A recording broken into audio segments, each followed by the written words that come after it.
Vivo feliz, pois sou de Jesus e já desfruto o gozo da luz. Sou por Jesus, herdeiro de Deus, Ele me leva à glória dos céus. Canta minha alma, canta ao Senhor, rende-lhe sempre ardente louvor. Canta minha alma, canta ao Senhor, rende-lhe sempre ardente louvor. Ao seu amor eu me submeti e extasiado então me senti. Anjos descendo, trazem dos céus ecos das céus, graça de Deus. Canta minha alma, canta ao Senhor, rende-lhe sempre ardente louvor. Canta minha alma, canta ao Senhor, rende-lhe sempre ardente louvor. Sempre vivendo em seu grande amor, me regozijo em meu Salvador. Esperançoso vivo na luz, pela bondade do meu Jesus. Canta minha alma, canta ao Senhor, rende-lhe sempre ardente louvor. Canta minha alma, canta ao Senhor, rende-lhe sempre ardente louvor.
nosso Deus, nosso Pai, nós queremos te agradecer, Senhor, por essa oportunidade que nós temos de estar louvando ao Senhor, meu Pai, com as portas abertas. Nós te agradecemos pela liberdade que nós temos, Senhor, de louvar ao Senhor. Muito obrigado pelos irmãos que estão aqui na tua casa, meu Pai. Nós sabemos que se cada um aqui está é porque o Senhor quis, meu Pai. Pedimos que o Senhor fale aos nossos corações no decorrer deste culto, meu Pai.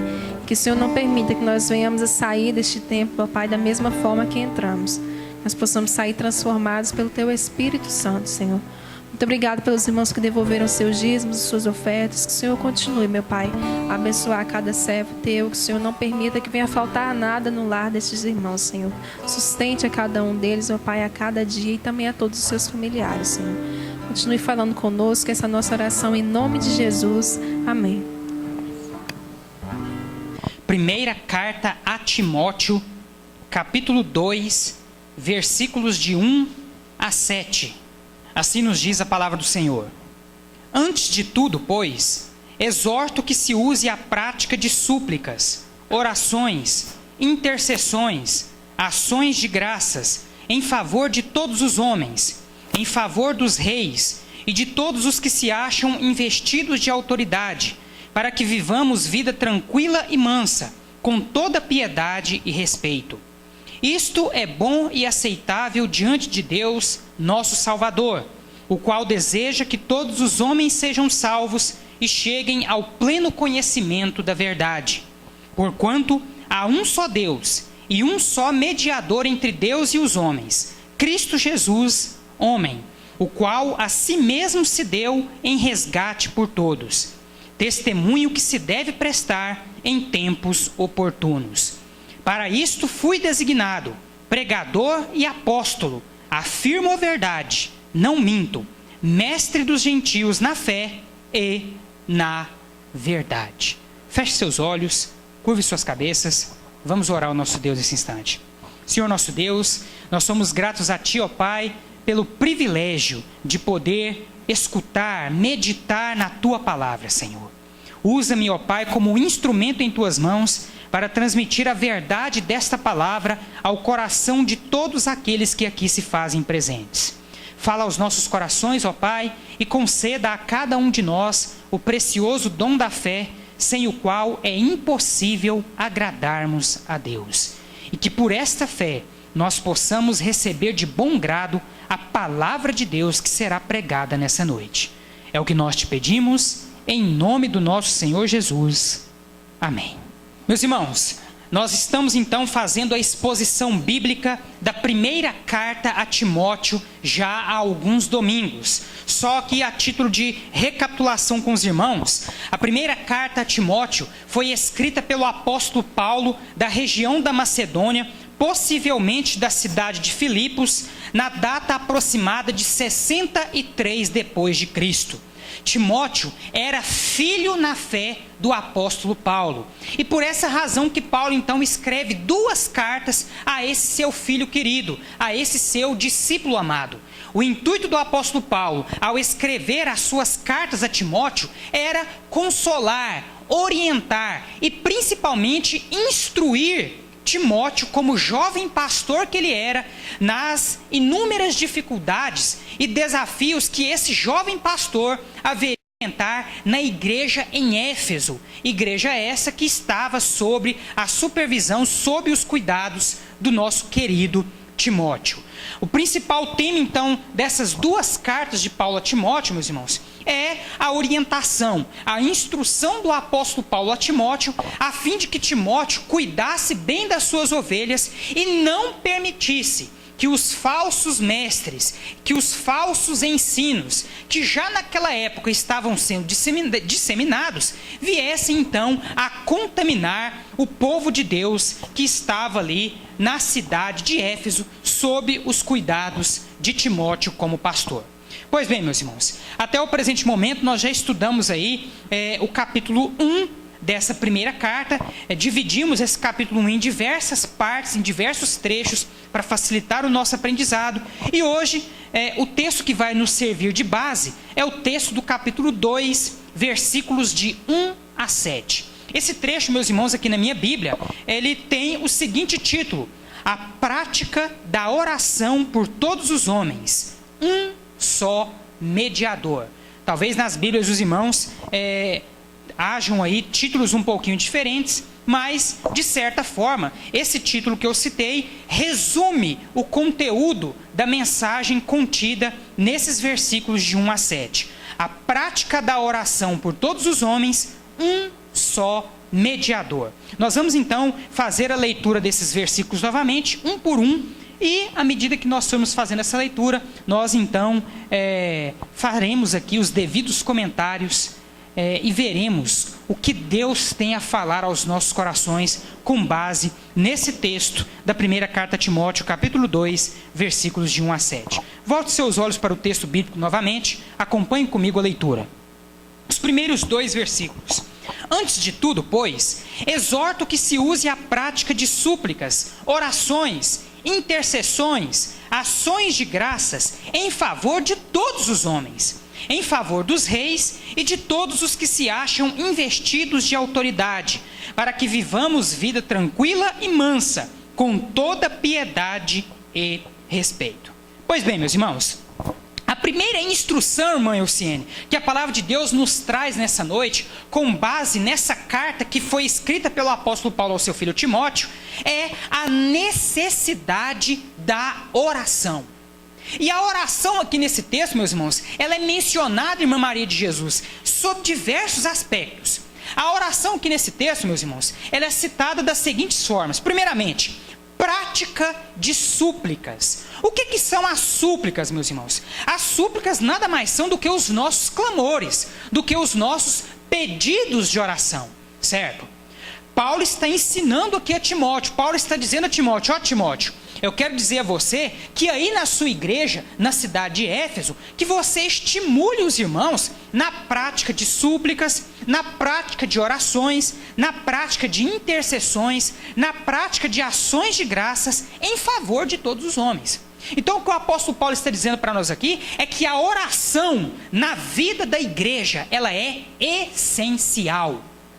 E essa oração ela pode ser feita de diversas formas. Ela pode ser feita na forma de súplicas, ou seja, quando nós apresentamos as nossas petições, os nossos clamores a Deus. As nossas orações elas também podem ser feitas, irmã Luciene, na forma de intercessão. O que é a intercessão? A intercessão é a oração em favor dos outros. Quando nós oramos em favor dos nossos irmãos ou de quaisquer outras pessoas que chegam até nós e pedem oração, essa prática é chamada, biblicamente falando, de intercessão. Eu estou intercedendo em oração pela vida de uma outra pessoa. O texto também nos fala, meus irmãos, de ações de graças. O que são ações de graças? Ações de graças são aquelas orações em gratidão. É aquela oração em que você agradece a Deus por uma bênção recebida ou, enfim, por quaisquer situações que você possa estar vivenciando. Resumindo, meus irmãos, o apóstolo Paulo está aqui demonstrando, dizendo para Timóteo, Timóteo, meu filho, estimule a sua igreja a orar, porque sem oração não há igreja que vá para frente.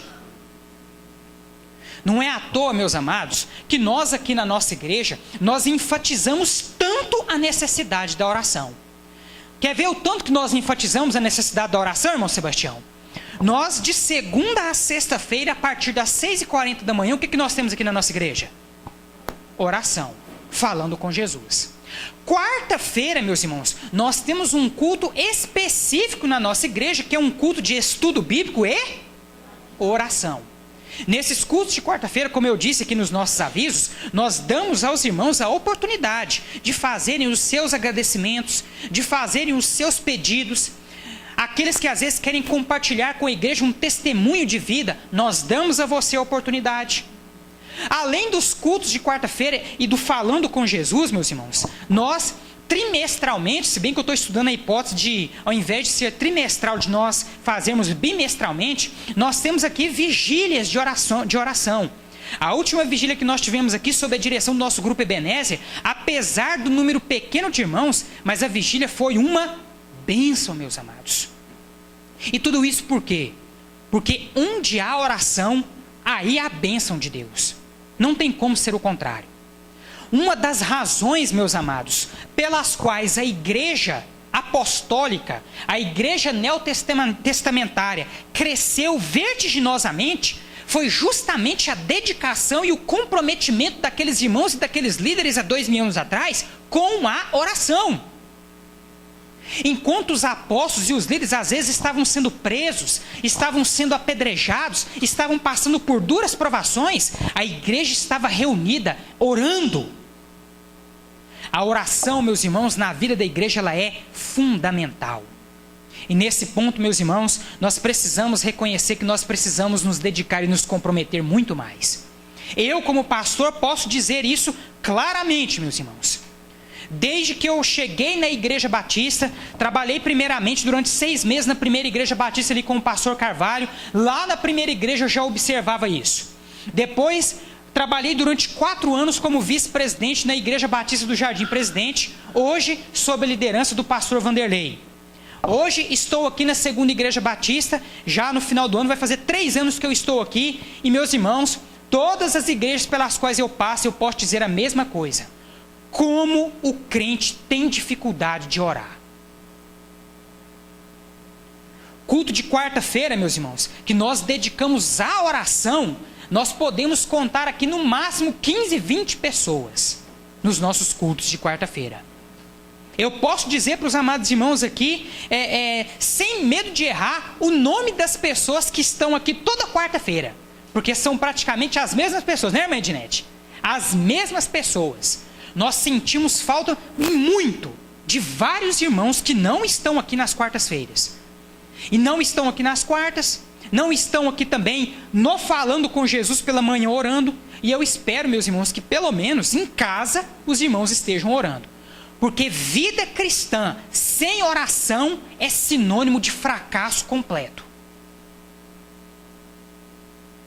Eu sempre tenho ensinado para os irmãos uma coisa, e o momento é oportuno para lembrá-los disso.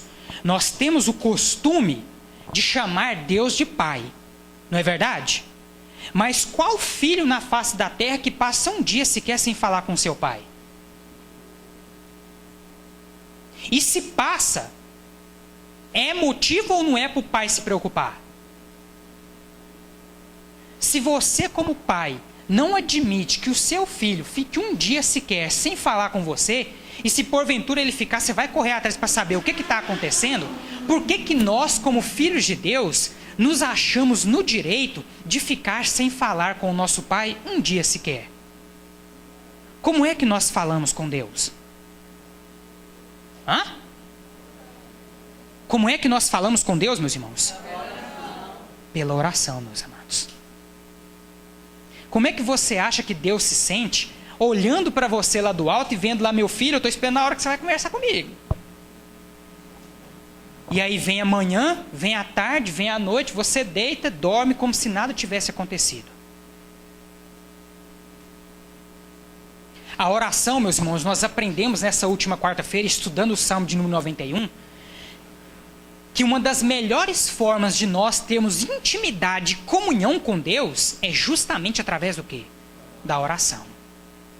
Não há igreja que vá para frente sem oração. Não há vida cristã na sua individualidade que vá para frente sem oração. O irmão Júnior tem direto que eu ainda vou dar a oportunidade para ele falar, mas direto ele tem que falar para mim aqui, pastor, mas eu sinto hoje a diferença na minha vida de estar levantando todo dia cedo e vindo para a igreja orar. Coisa que até uns dias atrás ele não fazia. Nós sabemos, meus amados, que às vezes você não tem condições de estar aqui pela manhã. Mas independente de estar aqui ou não, o fato é que nós não podemos, de maneira alguma, passar um dia sequer sem falar com o nosso Pai. Isso é uma vergonha, meus irmãos. E o que o apóstolo Paulo está dizendo aqui para Timóteo: Timóteo, você quer que essa igreja em Éfeso vá para frente, meu filho? Estimule esse povo a fazer súplicas, a fazer orações, a interceder, a fazer ações de graças. Tudo isso, meus irmãos, deve fazer parte da rotina da igreja. Nós devemos interceder uns pelos outros. Nós devemos orar agradecendo a Deus por tudo aquilo que Deus é e pelo que Ele tem feito por nós. E nós devemos também suplicar ao nosso Deus. Nós devemos apresentar os nossos clamores, os nossos pedidos a Deus, porque a palavra de Deus nos diz claramente: elevo os meus olhos para os montes, de onde virá o meu socorro? O meu socorro vem do Senhor. Clame a Deus, suplique a Deus, interceda pela vida dos seus familiares, pela vida dos seus irmãos em Cristo, pela sua família. Agradeça a Deus. Todas essas formas de oração, meus amados, são extremamente necessárias para o bom andamento da igreja e para o bom andamento da minha vida e da sua vida espiritual. São essenciais, meus irmãos. Sem oração, nós não conseguimos caminhar firmemente. Sem oração, meus irmãos, nós não conseguiremos atingir os nossos objetivos como igreja e muito menos os nossos objetivos pessoais. Pedi e dar-se-vos-á. Buscai e achareis. Batei e abrir-se-vos-á. Deus, Ele quer ouvir você falar com Ele. Fale com Jesus. Às vezes as pessoas elas são levadas pelo engano a pensar assim: mas Deus é Deus. Deus é onisciente, sabe de todas as coisas. Eu vou falar com Ele para quê? Quando eu abrir a boca Ele já está sabendo. O fato de Deus já saber não significa que você tenha que deixar ou tenha que parar de falar com Ele, meu amado. Porque o que Deus quer ter comigo e com você é um relacionamento. E não uma mera relação ditatorial. Como se Deus fosse o ditador e nós fôssemos ali meros servos ou robôs. Não. Deus, Ele quer ter comigo e com você um relacionamento. E relacionamento, irmão Geraldo Júnior, não existe sem diálogo. Certo?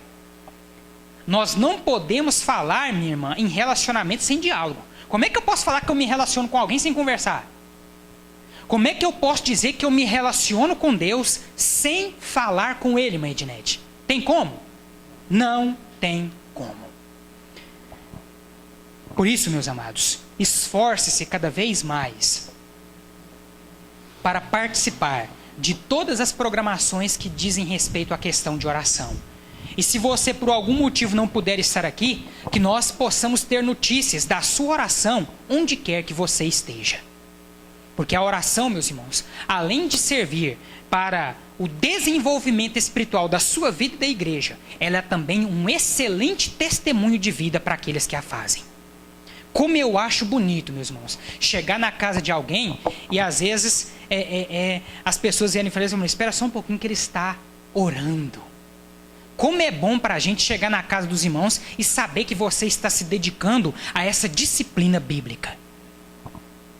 É muito bom, meus irmãos. É muito agradável. Faça dessa prática uma constante na sua vida. Agora, meus irmãos, há outro aspecto aqui em relação à oração que Paulo cobra de Timóteo também e que nós também precisamos fazer e muitas vezes temos deixado de fazer também. No primeiro versículo ele fala então da necessidade da oração, nas suas diversas formas. E aí no versículo 2, olha só o que Paulo diz.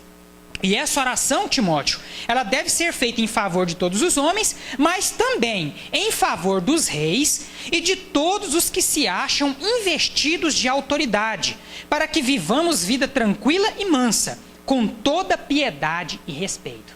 O que Paulo está dizendo aqui é que nós precisamos orar, fazer ações de graças, suplicar e interceder por todos os homens, mas também precisamos fazer isso em relação a quem? Em relação às nossas autoridades. E aí, meus irmãos, eu quero perguntar para vocês nessa noite: quantos têm orado pela vida da nossa querida Dilma? Pode levantar a mão. Eu acho que a maioria das pessoas, meus amados, tem desejado o impeachment, a morte, o afastamento, um monte de coisas, mesmo sendo cristãos. Mas o principal que a palavra de Deus nos orienta, nós não temos feito: orado pelas nossas autoridades. E o interessante, né, meus irmãos, que a Bíblia ela nos diz claramente que toda a autoridade foi constituída por quem? Pelo povo? Você acha mesmo que foi você que pôs a Dilma lá? Eu não, porque não votei nela. Mas suponhamos então que o seu candidato tivesse ganhado. Você acha mesmo que foi você que colocou ele lá? Toda autoridade é constituída por Deus. E por mais, meus amados, que eu não concorde com ela e que eu não me submeta àquilo que ela exige por ser contrário ao que a palavra ensina, eu não posso deixar de orar por eles. Por isso, irmão Geraldo Júnior, você precisa orar sim, meu irmão. Pelos juízes, pelos delegados de polícia, pelos vereadores, pelos prefeitos, pelo nosso governador, pelo nosso presidente, pelos nossos senadores, pelos nossos deputados estaduais, pelos nossos deputados federais, todos que direta ou indiretamente exercem autoridade civil na face da terra, devem ser alvo das nossas orações. Agora olha só o que Paulo diz aqui, ó. Por que nós devemos orar por eles? Para que vivamos vida tranquila e mansa, com toda piedade e respeito. É a questão do bom testemunho, meus irmãos.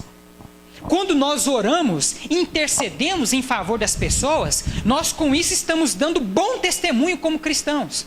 E vocês às vezes poderiam perguntar assim, ó, Paulo escreveu isso daí porque ele não sabe a peleja que nós estamos vivendo com essa Dilma hoje. Você está muito enganado. Quando esse texto foi escrito, meus irmãos, sabe quem que governava a Judéia? Sabe? O Império Romano. E sabe o que o Império Romano fazia com os cristãos? Matava. Sacrificava. Agora eu pergunto a vocês, quem que teria mais motivos aqui para desejar o impeachment da autoridade? Os cristãos de 2000 anos atrás ou nós hoje, diante da realidade que eu acabei de citar para vocês? Eles, não é mesmo? O imperador romano há 2000 anos atrás não tinha dó de quem falava que era cristão. Mandava prender, levava para dentro da arena, soltava leões e tigres e deixava comer. Eram apedrejados, decapitados, presos, e ainda assim, o que Paulo está dizendo aqui? Timóteo, ensina o povo a orar pelas autoridades. Ora pelo imperador, ora pelos senadores, ora por todo mundo. Ore por eles, independentemente dos males que eles têm feito contra vocês. Essa tem sido a sua atitude? Essa tem sido, meus amados, a nossa atitude como cristãos? Nós precisamos reconhecer, meus amados, que nós reclamamos muito, mas cumprimos muito pouco com aquilo que a palavra de Deus diz que nós devemos cumprir em relação às nossas autoridades. Portanto, meus amados, obedecendo ao que esta palavra nos ensina nessa noite, que nós possamos, assim como Timóteo foi orientado a fazer, que nós também possamos fazer, que nós possamos orar em favor das nossas autoridades. Nós sabemos, meus irmãos, que a nossa querida Dilma, juntamente com o seu partido, não tem trazido boas consequências para o nosso país. Eu até diria, meus irmãos, que boa parte disso que está acontecendo, às vezes não é nem consequência do próprio governo da Dilma, às vezes é consequência de vários governos anteriores. Mas independentemente do que está acontecendo, meus irmãos, que nós possamos orar, interceder pelas nossas autoridades. O maior testemunho que nós como cristãos podemos deixar para essas pessoas, ainda que elas nos esbofeteiem, é a nossa oração em favor delas. Lembrem-se, meus amados, das palavras de Jesus. Ainda que alguém bata na sua face direita, ofereça também a esquerda. Se alguém pedir para você caminhar com ele 1 milha, caminhe com ele 2. Ore em favor daqueles que vos perseguem. Essa, meus irmãos, é a atitude que nós precisamos ter como cristãos. Amém? Volte os seus olhos para a palavra de Deus novamente. Versículos 3 e 4. Isto é bom e aceitável diante de Deus, nosso Salvador. Ou seja, Paulo aqui está se referindo ao quê? Às orações. A oração, a súplica, a intercessão, as ações de graça. Ele está dizendo que todas essas orações são o quê? Boas e aceitáveis diante de Deus, nosso Salvador. E ele continua dizendo, o qual deseja que todos os homens sejam salvos e cheguem ao pleno conhecimento da verdade.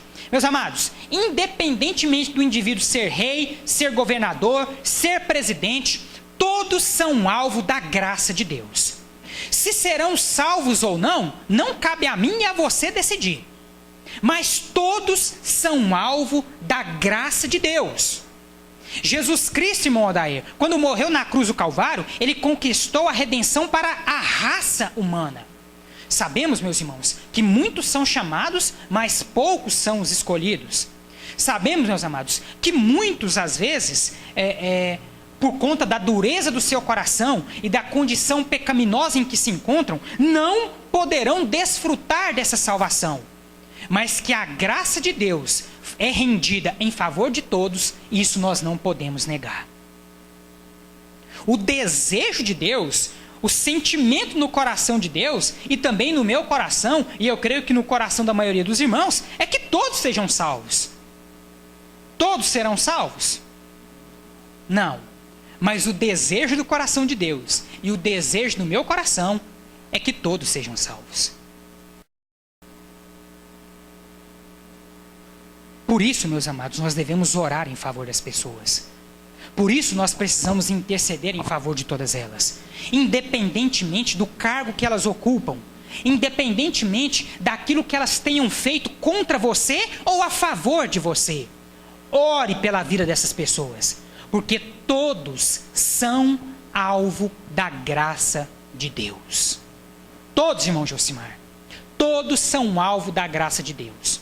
Mesmo aquele que te detesta, irmão Josimar, mesmo aquele que tem vontade de pegar você e quebrar o seu pescoço, ele também é alvo da graça de Deus. Se um ladrão na cruz teve a oportunidade de reconhecer a Cristo como seu Senhor e Salvador, e a esse ladrão, mesmo minutos antes da sua morte, foi dado o direito de reinar com Cristo nas regiões celestiais, quem somos nós para duvidar da salvação de alguém? Ore, interceda. A Deus pertence a salvação e não a você. É Deus que decide quem é salvo e quem não é. Não sou eu, não é você. A nós cabe apenas orar e pregar. Ore pelo seu ente querido. Pregue Jesus Cristo a ele. Faça a sua parte, pois com toda certeza Deus fará a parte dele. Amém? Continuando o texto, meus irmãos. Vejam agora que afirmação importante o apóstolo Paulo nos faz nos versículos 5 e 6. Porquanto há um só Deus e um só mediador entre Deus e os homens, Cristo Jesus, homem, o qual a si mesmo se deu em resgate por todos, testemunho que se deve prestar em tempos oportunos. Vamos ler novamente? Porquanto há um só Deus e um só mediador entre Deus e os homens, Cristo Jesus, homem, o qual a si mesmo se deu em resgate por todos, testemunho que se deve prestar em tempos oportunos. Meus amados, a mensagem que o apóstolo Paulo está dizendo aqui para Timóteo, irmão Josimar, é a mensagem que a Bíblia toda ensina de Gênesis a Apocalipse. Há um só mediador entre Deus e os homens. E por que existe a necessidade de um mediador? Muito simples, meus amados. O ser humano está completamente afastado de Deus por conta da sua condição de pecado. A palavra de Deus nos ensina em Romanos capítulo 3, versículo 23, que todos pecaram e carecem da glória de Deus. Na mesma carta do apóstolo Paulo aos Romanos, no capítulo 6, verso 23, Deus nos diz: o salário do pecado é a morte. Essa é a situação em que o ser humano se encontra, irmão Geraldo Júnior. Afastado de Deus pelo pecado. Para que os irmãos possam entender melhor, há um enorme abismo que separa o ser humano, essa criatura de Deus, do próprio Deus. E esse abismo se chama pecado. Pecado esse que foi cometido por Adão e Eva lá no Éden.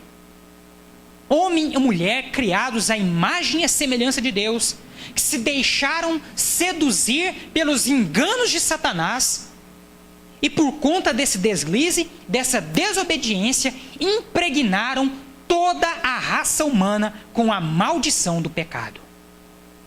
Sobre todo ser humano na face da terra pesa esse escrito de dívida, que mais cedo ou mais tarde vai ser cobrado, caso você não tome uma atitude já.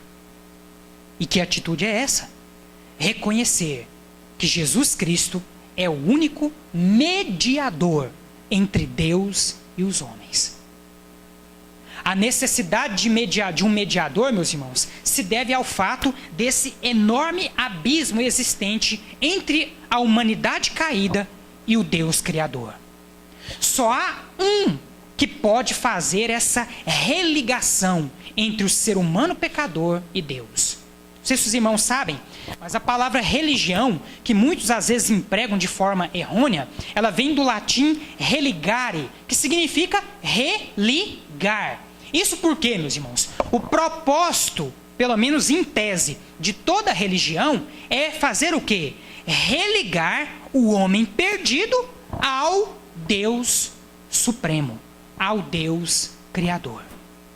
Nesse sentido, meus amados, só existe uma e verdadeira religião. Só existe um capaz de religar o homem a Deus. Quem é ele? Você crê nisso? Amém. Você crê nisso? Amém. No Evangelho escrito por João, capítulo 14, versículo 6, disse Jesus: eu sou o caminho, a verdade e a vida. Ninguém vem ao Pai a não ser por mim. Jesus aqui, meus amados, ele não diz ser um caminho ou uma verdade. Jesus ele não abre espaços para alternativas. Jesus diz de modo claro e enfático: Geraldo Júnior, eu sou o caminho, a verdade e a vida. Você não pode ir para o Pai senão por mim. E essa mesma afirmação, meus irmãos, é feita pelo apóstolo Paulo no texto de hoje.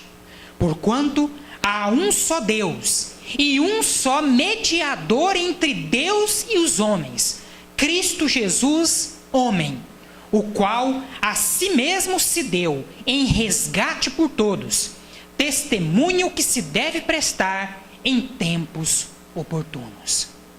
Você que nos acompanha nessa mensagem em vídeo, Jesus Cristo é o único mediador entre Deus e os homens. O escrito de dívida que consta contra você por conta dos seus pecados só poderá ser anulado se você disser em alto e bom som: Jesus Cristo, eu me arrependo dos meus pecados e o reconheço como meu único e suficiente Senhor e Salvador. Essa, meus amados, é a única decisão que um ser humano pode tomar, irmão Adair, capaz de livrá-lo do tormento eterno, da condenação eterna. A palavra de Deus, meus amados, nos diz que aqueles que não reconhecem a Cristo como Salvador, irmão Geraldo Júnior, sobre eles permanece a ira de Deus. Então olha só que interessante. Na verdade, a ira de Deus, ela já está manifestada contra toda a raça humana pecadora. Porque Deus, ele abomina o pecado. Quando eu entrego a minha vida nas mãos de Jesus, irmã Ednete, o que acontece? O sangue de Jesus cobre a minha vida e automaticamente a ira de Deus se aparta de mim. Porque Deus olha para a minha face e vê a face do seu Filho Jesus, que morreu por mim na cruz do Calvário. Aquele, porém, que não faz uma aliança de fé com Cristo, mantém sobre si a ira de Deus. Meus amados, e o que o texto na carta aos Hebreus nos diz sobre a justiça de Deus, sobre a ira de Deus, é algo muito forte. Horrível coisa é cair nas mãos do Deus vivo. Vamos repetir juntos? Horrível coisa é cair nas mãos do Deus vivo. Não queira você provar da ira de Deus. Jesus Cristo já provou a ira de Deus quando ele estava prestes a ser crucificado. E a angústia de Jesus naquele momento foi tão grande, irmão Geraldo Júnior, que mesmo sendo ele filho de Deus, mesmo sendo ele o filho, o Messias prometido, mesmo ele estando ciente da missão que ele tinha por cumprir, mas ao mesmo tempo sempre sendo homem, e sabendo que ele estava prestes a provar da ira de Deus, sabe o que Jesus fez lá no jardim do Getsemane?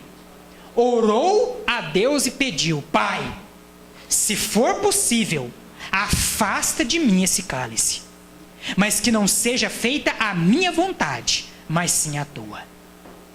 O próprio Jesus sentiu na pele a angústia de estar prestes a provar da ira de Deus. Você quer provar dessa ira? Você está preparado para provar da justiça de Deus?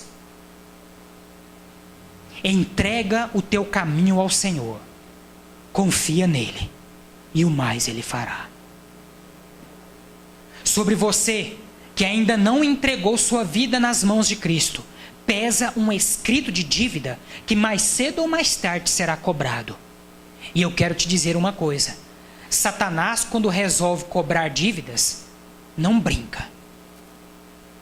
Muitas pessoas têm brincado com o diabo como se ele fosse um fantoche que pudesse ser dominado pelos homens.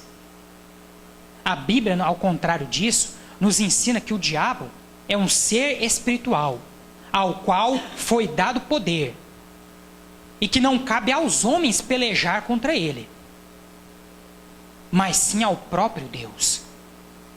Interessante é, meus irmãos, quando nós lemos a epístola de Judas, o arcanjo Miguel travando ali uma luta com Satanás pelo corpo de Moisés. Esse fato nos é registrado na epístola de Judas. Arcanjo Miguel, mesmo sendo ele o príncipe dos exércitos celestiais, a Bíblia nos diz que ele não ousou dizer em relação a Satanás juízo iníquo. E hoje em dia nós vemos várias pessoas aí brincando com o diabo como se ele fosse de fato um boneco. Eu piso na cabeça do diabo, vaza daqui diabo, você não presta diabo, vai te catar diabo, faz isso diabo, diabo, diabo, diabo. Falam mais em diabo do que em Jesus, e ainda sob a enganação de que podem fazer alguma coisa em relação ao inimigo. O texto lá de Judas nos diz que o arcanjo Miguel preferiu dizer, sabe o quê? Que o Senhor te repreenda, Satanás. Olha só que exemplo esse anjo nos dá, irmã Ednete. O príncipe dos exércitos de Deus não quis dizer para Satanás: Satanás, eu te repreendo. Mas ao invés de dizer isso, o que ele diz? Que o Senhor te repreenda. O próprio príncipe dos exércitos de Deus reconheceu que numa batalha espiritual é melhor colocar Deus na frente do que a nossa própria pele.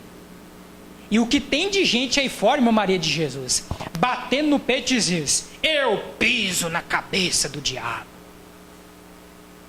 Será que pisa mesmo?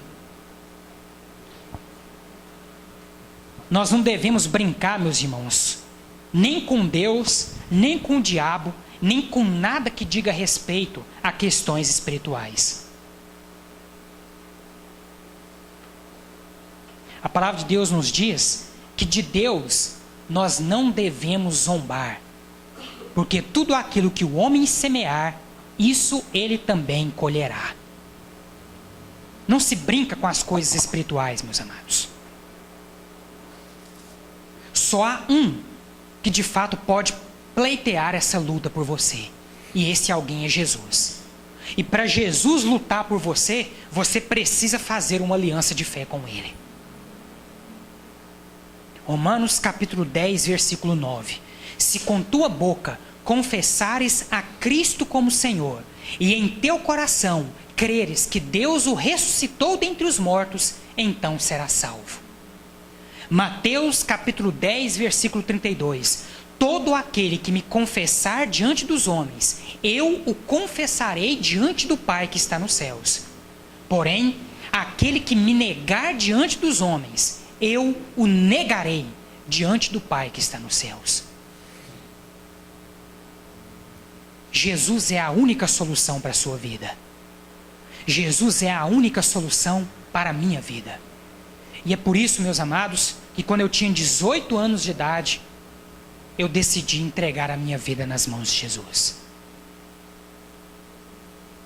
De lá para cá, meus irmãos, eu não deixei de enfrentar lutas, eu não deixei de enfrentar problemas. Porque enquanto, irmão Geraldo, nós estivermos nessa terra, nós enfrentaremos lutas. Se Jesus, que é o nosso mestre, enfrentou lutas, ora, eu, que não sou maior do que o meu Senhor, logicamente que passarei por muitas lutas também. Mas não serão essas lutas, não serão, irmã Ednete, essas dificuldades que me afastarão do meu Senhor Jesus. Pelo contrário, quanto mais lutas eu enfrento, mais perto de Jesus eu quero estar. O viver para mim é Cristo, e o morrer para mim é lucro. Essa é uma realidade na sua vida? Amém? O último versículo desse texto, meus irmãos, nos diz assim: para isto fui designado pregador e apóstolo. Afirmo a verdade, não minto, mestre dos gentios na fé e na verdade. Eu encerro, meus irmãos, essa mensagem de hoje, fazendo destas palavras do apóstolo Paulo as minhas palavras. Para isto, ou seja, para anunciar a Cristo como o único mediador entre Deus e os homens, é que eu fui designado pregador e pastor. É para isso que eu vivo, meus amados, para pregar o nome de Jesus Cristo como o único Senhor, como o único Salvador, como o único caminho, como única verdade e como única razão de se viver. E até o meu último dia na face da terra, eu pregarei firmemente dizendo: Jesus Cristo é o único Senhor e o único Salvador, o único capaz de riscar da sua vida todo escrito de dívida que pesa contra você devido ao pecado. Entrega o teu caminho ao Senhor, confia nele e o mais ele fará. Amém? Feche seus olhos nesse momento.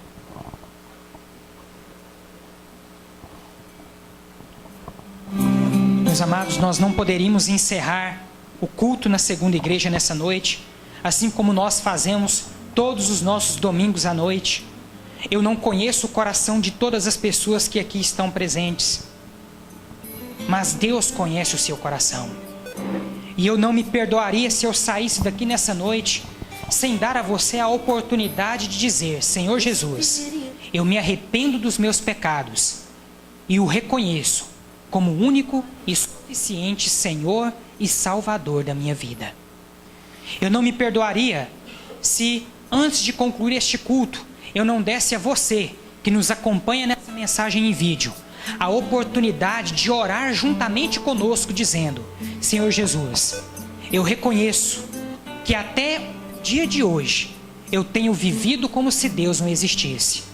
Mas hoje, Jesus, eu reconheço que sou pecador. Peço a Ti perdão pelos meus pecados e entrego a minha vida completamente em Tuas mãos. Você que está nos acompanhando nessa mensagem em vídeo, faça essa oração nesse instante. Ouça a voz do Espírito Santo de Deus falando ao seu coração. Não é a voz ou a fala ou mesmo a oratória, a retórica do pastor Amadeu que deve convencer qualquer pessoa. O que nós fizemos essa noite, meus amados, foi pregar a palavra de Deus. E essa própria palavra nos diz que a fé vem pelo ouvir e o ouvir pela palavra de Deus. Nessa noite você teve a oportunidade, mais uma vez, de ouvir a palavra de Deus sendo pregada. E o Espírito Santo do Senhor está falando ao meu e ao seu coração nesse instante. Se você está ouvindo a voz do Espírito Santo de Deus, não tenha medo. Entrega o teu caminho ao Senhor. Confia nele e o mais ele fará. O Espírito Santo de Deus é que vai te convencer da justiça, do pecado e do juízo. É o Espírito Santo de Deus que fará com que você entenda a necessidade de se arrepender dos seus pecados e de se entregar completamente nas mãos desse Jesus. Chega de viver como se Deus não existisse. Chega de viver com o peso do pecado nas suas costas. Jesus Cristo está olhando para você e dizendo: vinde a mim, todos que estão cansados e sobrecarregados, que eu vos aliviarei. Permita que Jesus Cristo seja o descanso na sua vida. Permita que Jesus Cristo seja o socorro bem presente na sua vida. Entrega o teu caminho ao Senhor. Confia nele e o mais ele fará. Como eu já citei, o texto de Mateus capítulo 10, versículo 32 nos diz: todo aquele que me confessar diante dos homens, eu o confessarei diante do Pai que está nos céus. Porém, todo aquele que me negar diante dos homens, eu o negarei diante do Pai que está nos céus. Não negue a Jesus. Faça uma aliança de fé com Cristo nesse instante. Tudo o que nós queremos é orar com você. Porque para nós aqui na Segunda Igreja Batista, a maior alegria do mundo é ver um pecador se arrependendo dos seus pecados e se entregando completamente nas mãos de Jesus. E uma vez, meus amados, que a palavra de Deus já foi pregada, eu quero então fazer essa pergunta antes de encerrar o nosso culto. Há alguém neste lugar que deseja fazer uma aliança de fé com Jesus? Levante uma de suas mãos, que nós queremos orar com você. Você não deve fazer isso por constrangimento. Você deve agir mediante a voz do Espírito Santo de Deus, que certamente está falando ao seu coração. Entrega o teu caminho ao Senhor. Confia nele e o mais ele fará. Essa mensagem, meus irmãos, também é para aqueles que já fizeram uma aliança de fé com Cristo um dia, mas que acabaram se desviando dos caminhos do Senhor. Você hoje foi tocado pela mensagem que foi pregada e você então deseja se reconciliar com Cristo e com sua igreja. Se esse é o seu desejo nessa noite, nós não podemos te negar essa oportunidade. Ouça a voz do Espírito Santo de Deus que está falando ao seu coração. É o Espírito Santo que está falando da sua vida. Não venha até aqui por constrangimento. Não venha aqui por força de palavras. Ouça o que o Espírito Santo está dizendo a você. E aí sim, tome uma decisão na sua vida. Entrega o teu caminho ao Senhor. Confia nele e o mais ele fará. Há mais alguém nessa noite que deseja fazer uma aliança de fé com Jesus Cristo? Erga uma de suas mãos. Venha até aqui à frente. Nós queremos orar com você. Senhor nosso Deus, nós somos gratos a Ti, ó Pai, por tudo aquilo que vimos e ouvimos neste lugar. Que agora o Senhor possa nos levar de volta aos nossos lares, com, meu Pai, a mensagem da Tua palavra de fato impregnada em nossas mentes e em nossos corações. Que possamos, meu Pai, ler e reler esse texto novamente. E mais do que lê-lo, ó Pai, que nós possamos colocá-lo em prática nas nossas vidas. Que durante essa semana, Senhor, que o Senhor possa nos usar para anunciar a Tua palavra a todas as pessoas com as quais nós teremos contato. Que nós, Senhor, não venhamos a perder qualquer oportunidade de convidar essas pessoas para conhecer as atividades desta igreja que tem se dedicado à pregação do Evangelho da Verdade. Leva-nos, Senhor, de volta aos nossos lares nesse instante e conceda a cada um de nós uma excelente semana debaixo da Tua paz e da Tua proteção. Que a graça do nosso Senhor e Salvador Jesus Cristo, o amor de Deus nosso Pai e a comunhão do Teu Espírito Santo estejam conosco, hoje e para todo o sempre. Amém. Eu olho para a cruz, e para a cruz eu vou, no seu sofrer participar, da sua obra vou cantar, meu Salvador, na cruz mostrou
gentilmente me atraiu e eu, sem palavras, me aproximo, quebrantado por seu amor. Pela cruz me chamou, gentilmente me atraiu e eu, sem palavras, me aproximo, quebrantado por seu amor.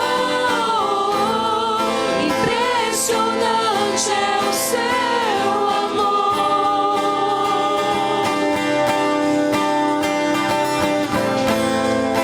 Me redimiu e me mostrou o quanto é fiel. Impressionante é o seu amor.